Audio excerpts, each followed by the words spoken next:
Hi everybody, and welcome back to another year's edition of Griz Tracks. As you can tell, we have some personnel changes. As always, I'm AJ Mazzolini, your new Griz beat writer for the Missoulian.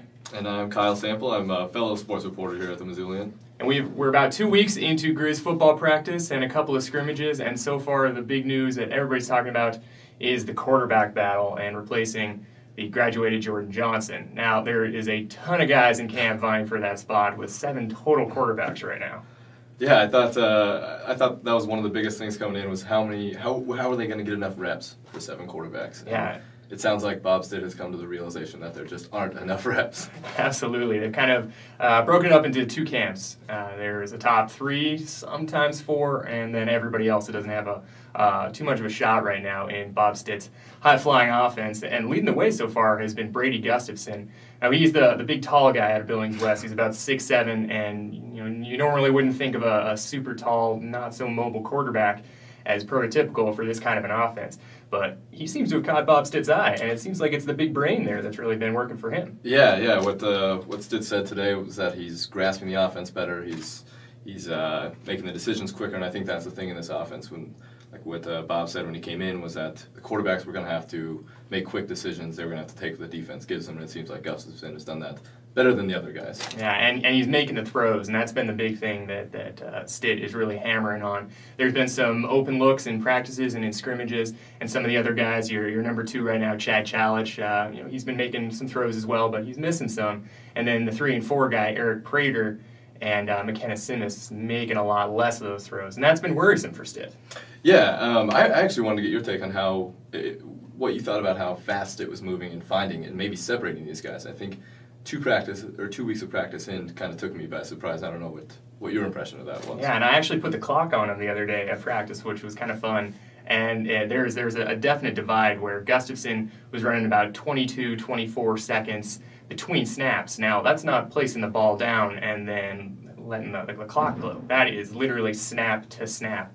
And even McKenna Simmons was going very, very quickly, although he was missing some throws, so maybe that's why they didn't have to move the line of scrimmage. But the other guys like Prater and Chalich, a little slower. Prater was up even over 30 seconds. So it seems like Gustafson really, he's been in an offense for a little longer. He's a little older. He's a junior compared to some of these younger guys, and he's just got a little bit more football experience, and maybe that's what's been helping him. Yeah, perhaps. The other big story, obviously, that has kind of materialized, the defense. A lot of people thought that was going to be a strong aspect with these 3 linebackers coming back. What have you seen from them so far? Yeah, absolutely been the strength, and a lot of that, again, is also because they're playing against an offense that is brand new, that hasn't had a lot of time to work together, but especially that linebacking core, as you mentioned. They got 3 starters back, 5 seniors overall.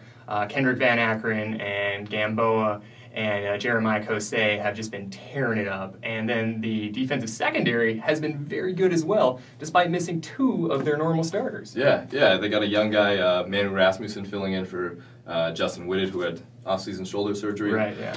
And I thought he's been very impressive in what he's been asked to do. Yeah, just a freshman, and he's been flying around. He'll make things pretty interesting when Whitted actually gets to come back. He had a labrum surgery, so he's going to be out for the entirety of the spring. But, giving Rasmussen some extra snaps all spring long, as well as some of the young guys at corner.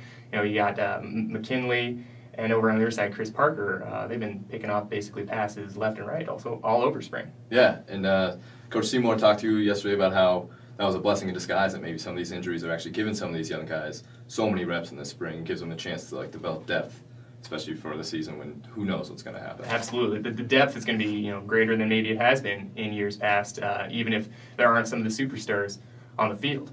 And these guys have really taken advantage of some tough throws by the offense, basically, because the pass rush has been there as well. You got a big guy on the right side, Tyrone Holmes, who was maybe overshadowed by Zach Wagman for the last couple of years, but looks like he is really, really going to have a breakout season this year. Yeah, he comes off the ball so fast, it's almost like you feel bad for Jackson Thebus. How are you supposed to defend this guy?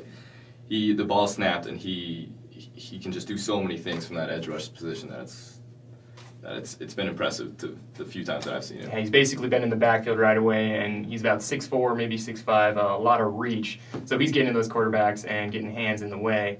Which brings up another interesting point. The offensive line has a lot of guys back from last year. They were really young then and took their lumps. They're going to take their lumps again so far this spring. Yeah, and there's been some some decisions to make on the coaching staff with Schmang out and Reese moving to the right side and what they're going to do with that left side. They've moved Jackson out to the left, and it's like there just doesn't seem to be the continuity, the communication yet from the practices that I've seen. Yeah, absolutely, and they're going to have to shore that up. And again, only 2 weeks into spring, so there's plenty of time to do that. But still, there's some red flags at least at that position so far. It's really made the running game, pretty unworkable, really at times as well. That and the injuries at the running back position. That's one thing we didn't talk about. Was they only have 2 guys right now, right? Yeah. And Lorenzo Logwood, he's kind of working his way back. He missed some early practices this week. But between John Wynn seems to be the sure thing starter, just because he's a little bit older and actually has some experience. And then Lorenzo Logwood and Carl Johnson are the only other 2 guys right now, because they have 2 big names on the sideline with Joey Counts and Trayshawn Favors. Right, and a lot of people are probably saying, who's Carl Johnson? But if you've been to practice, you've seen a lot of Carl Johnson. Carl Johnson has had to get into a lot of practice just because there's not many guys left at this point.